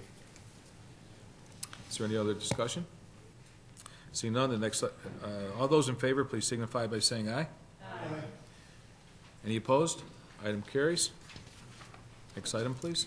Referral 17-0296, Moved by Legislator Turp, second by Legislator Delahanty. Is there any discussion? Seeing none, all those in favor, please signify by saying aye. Aye. Any opposed? Item carries. Next item, please. Referral 17-0297, authorize. Moved by Legislator Delahanty, second by Legislator Boyce. Any discussion? Legislator Conley. Thank you. Through you to the administration, I was wondering if you could describe the services that will be available in the jail. Will there be a doctor or a nurse practitioner in the jail, and how many hours will the medical staff be present in the jail?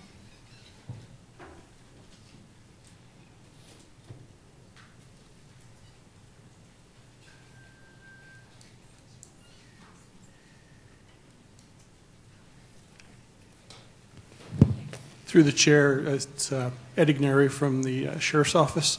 Yeah, it includes a full-time physician, several physician's assistants. The total staff full-time equivalency is in the neighborhood of 70 full-time employees. Thank you. Legislator Harris.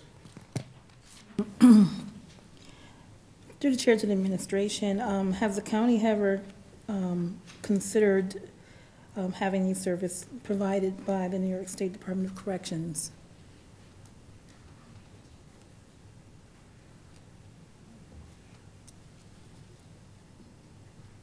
Through the chair, I believe under New York State law, the legislature is actually responsible for the maintenance of the Monroe County Jail. This has been delegated to the Monroe County Sheriff's Office. And it's for inmates who are sentenced to a year or less, up to 2 years in local time. So it would not be a New York State or a sentence that's longer than 2 years. So there would be no state prison sentence. Thank you to the chair. Thank you. Any other discussion? Seeing none, all those in favor, please signify by saying aye. Aye. Any opposed? Item carries. Next item, please. Referral 17-0298. Moved by Legislator Boyce, second by Legislator Conley. Is there any discussion? Legislator Morelli. Chairman, through you to the administration, how many officers work the auto theft task force detail?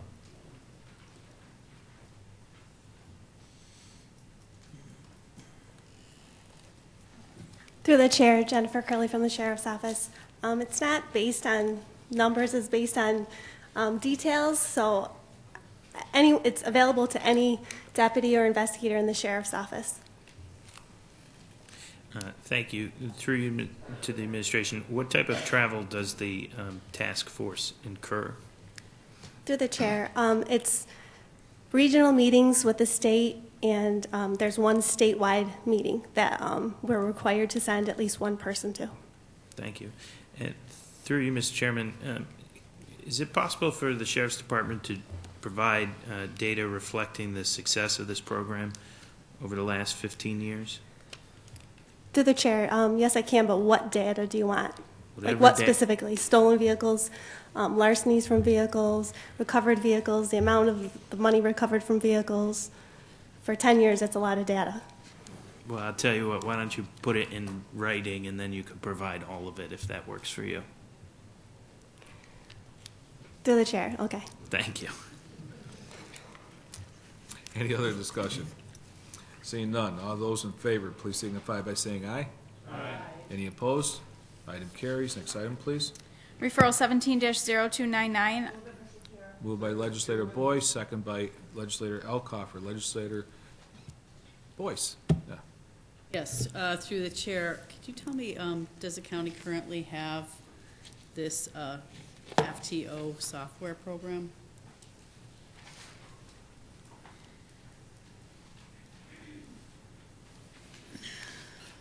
Through the chair, we currently do not have any similar type solution. Everything is manual paper copy at this time. And through the chair, how long do you think that the implementation might take of the software? Well, we're being told to prepare for approximately 2 to 3 months. Okay. Thank you, Commander. Legislator Harris.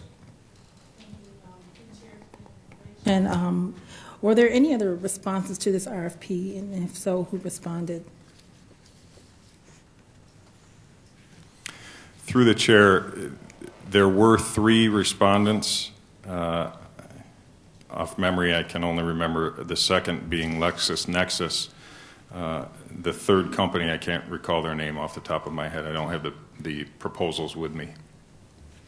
And to the administration, to the chair, how was the amount of $38,000 determined? And if you could please provide to me in writing, that previous question, the answer to the previous question.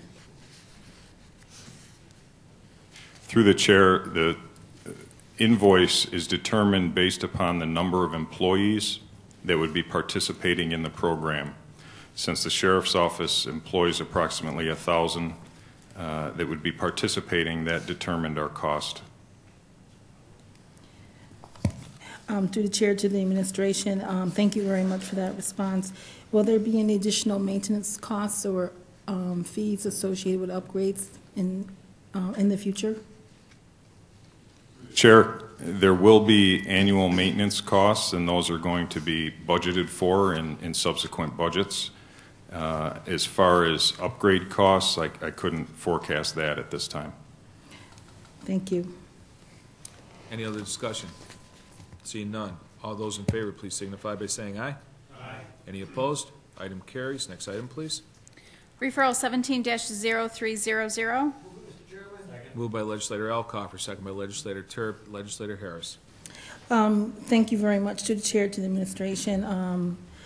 This particular contract, I just want to ask, is Peterson providing a higher number than predicted services for juvenile service, for juvenile families, juveniles and their families? Through the chair, no, we expect that the psychologist will handle about the same number that she has in previous years. Thank you. Through the chair, to the administration, can you explain the increase of $10,000 per year? Through the chair, the probation agency over the last 10 years has had difficulty recruiting, finding psychologists who can work with our sometimes challenging PINS children and juvenile delinquents. The Peterson firm, we appeared to be losing them because of the hourly rate. The RFP was issued in July. She was the only applicant, and this increase is specifically to raise the hourly rate from $115 an hour to $140 per hour, which is in line with her services to other clients. Thank you for that clarification. To the administration, through the chair, does the county pay this contract per invoice, or only when the service, like when the services are provided, or is it a yearly contract? How's that done? Through the chair, no, we are billed after the psychologist performs services. Thank you. Any other discussion? Seeing none. All those in favor, please signify by saying aye. Aye. Any opposed? Item carries. Next item, please. Referral 17-0301. Moved by legislator Turp, second by legislator Delahanty. Legislator Morelli. Mr. Chairman, through you to the administration, what are we actually paying for with this funding? Is it staff salaries?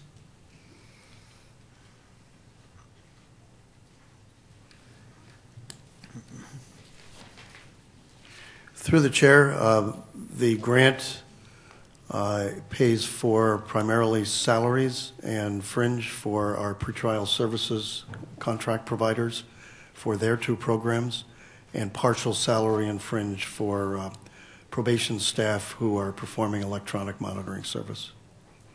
Thank you. Through you to the administration, why did we get a decrease in funding for this year? Through the chair, the state of New York budgets an appropriated amount annually, divides it up among the counties, and we see it fluctuating up and down every year. Thank you. Through you, Mr. Chairman, do we pay Monroe County Bar Association for their work in the pretrial and enhanced pretrial programs? Through the chair, our payments are directly to the Pretrial Services Corporation. Their parent agency is the Bar Association, but I don't believe any checks are written to the bar at all. Thank you very much. Any other discussion? Seeing none. All those in favor, please signify by saying aye. Aye. Any opposed? Item carries. Next item, please. Referral 17-0302. Moved by legislator Delahanty, second by legislator Boyce. Legislator Conley. Thank you. Through you, Mr. Chairman, I need to declare my interest in this matter. I am an employee of the Legal Aid Society.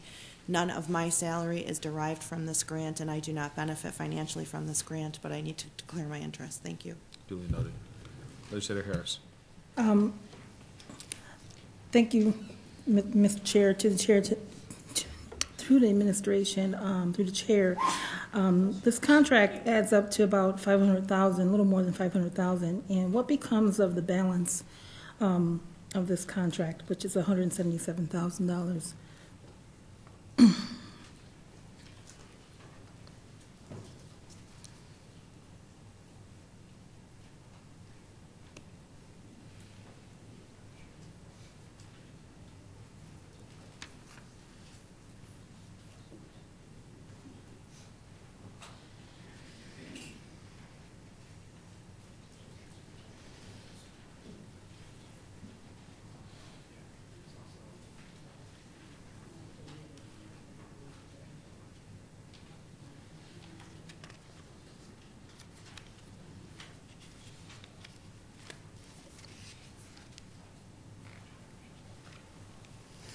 Todd Wersinger, Monroe County Probation. Through the chair, it is a 3-year grant, so the money will be spread out over that time, and it's anticipated there will not be a surplus.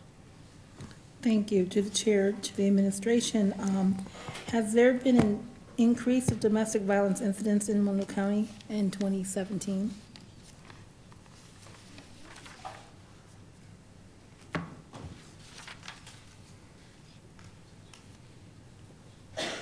To the administration, to the chair, I should clarify, should I say the past year?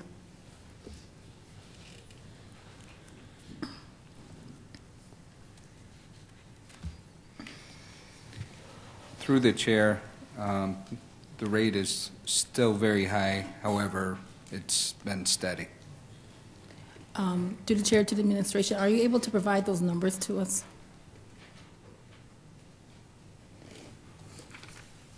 In writing?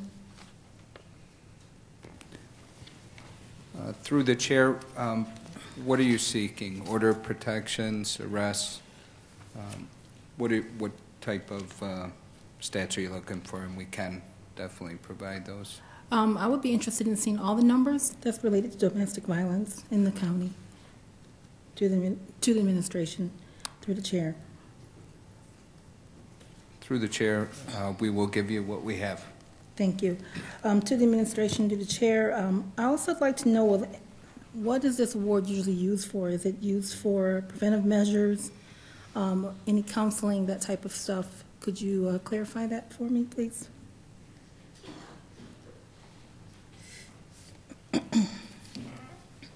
Through the chair, I apologize. Could you repeat the question? I'm not sure what you're asking. I'd just like to know this award, what will this award be, the money for this grant be used for? Will it be for preventive measures or counseling, anger management, those type of things?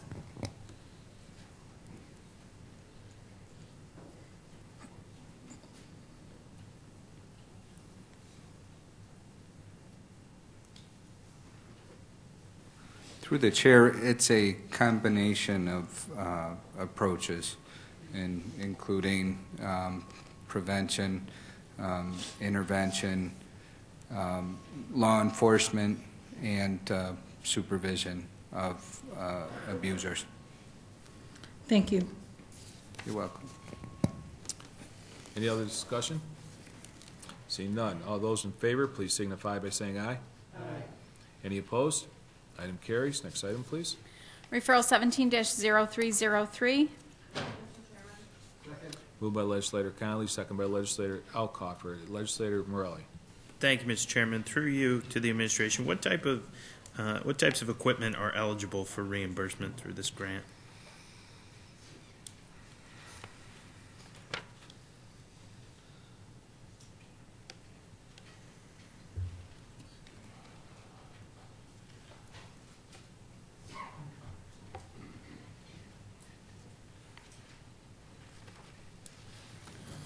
Through the chair, Tim Colmar, Emergency Manager. The Office of Emergency Management, maintenance and equipment of response vehicles, response assets, generators, meters, those types of capabilities. Thank you. And through you to the administration, any idea why we're receiving less funding this year than we did last year? Through the chair, the state determines the amount that we get based on their formulas. Thank you. And through you to the administration, does the funding partially cover any personnel salaries or fringe benefits? Through the chair, yes. Thank you. Any other discussion? Seeing none, all those in favor, please signify by saying aye. Aye. Any opposed? Item carries. Next item, please. Referral 17-0304. Moved by legislator Alcoffer, second by legislator Turp. Legislator Morelli. Mr. Chairman, through you to the administration,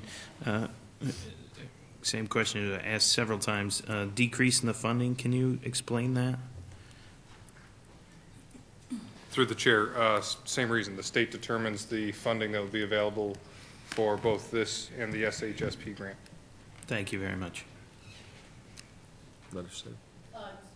If I could, through the chair, we received this funding as of September of 2017. Could you, in writing, give us some of the details as to what we've spent the money on to date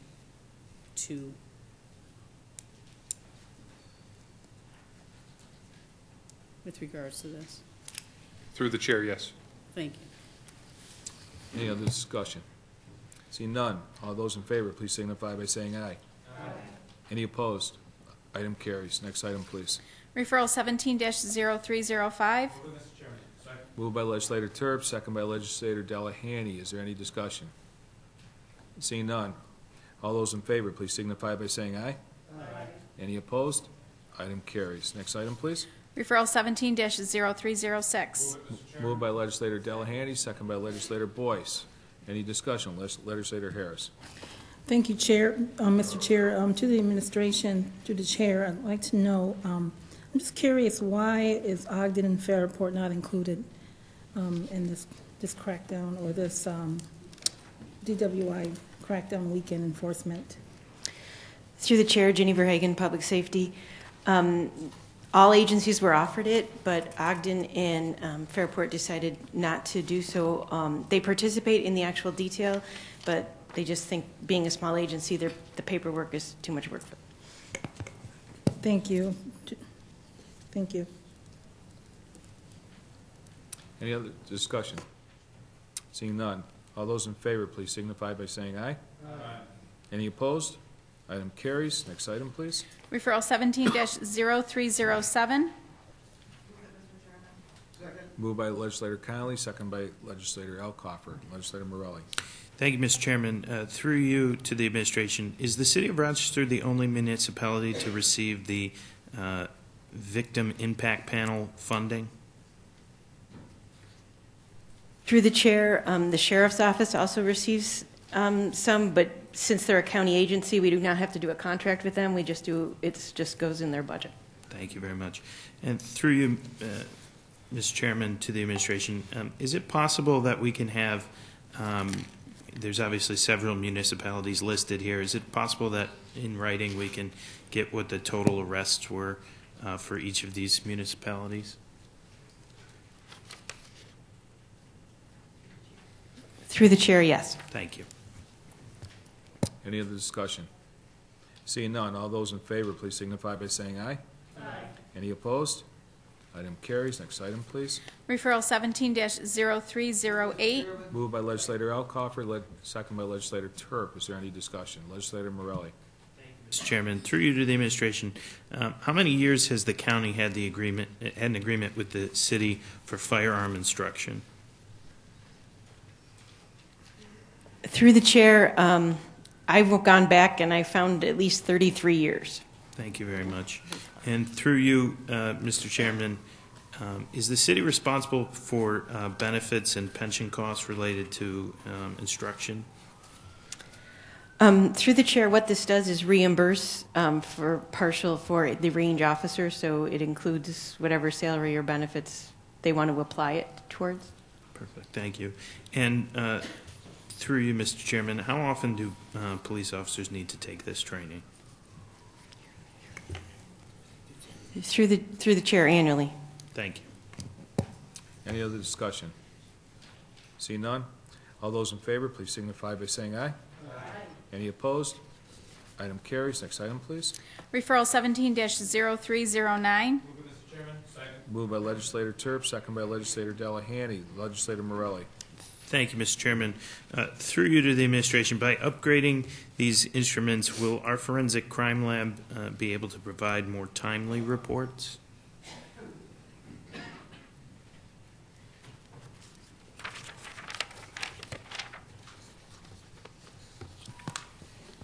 Through you, Mr. Chairman, John Clark from the Crime Lab. No, this funding will be used to replace instruments that have been more frequently been going out of service. Thank you very much.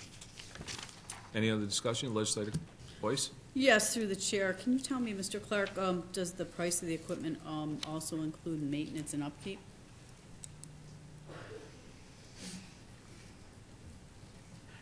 Through you, Mr. Chairman, yes, it does. Thank you. Any other discussion?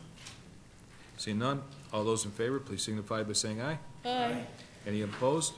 Item carries. Next item, please. Referral 17-0310. Moved by legislator Delahanty, second by legislator Boyce. Legislator Harris. Thank you, Mr. Chair. To the administration, through the chair, how many vehicles will be replaced this time, or is this just starting the fund this particular time?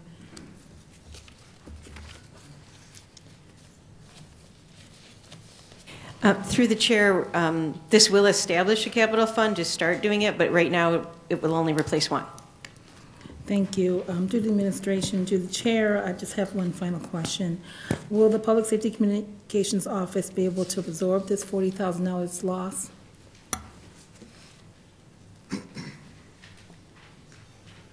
Through the chair, could you repeat that? Will the Public Safety Communications Office be able to absorb this $40,000 loss?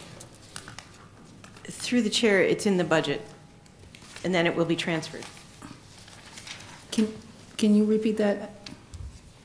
Through the chair, it's under the capital provisions, and then it will be transferred over into the capital project. So it is in the operating at this, for 2018 at this time. Okay, thank you. Is there any other discussion? Seeing none, all those in favor, please signify by saying aye. Aye. Any opposed? Item carries. Are there any other matters to come before this committee? Seeing none, there being no other matters, the November 27th, 2017 meeting of the Public Safety Committee stands adjourned. The next meeting of the Public Safety Committee will be held on Monday, December 18th, 2017, 5:30 p.m.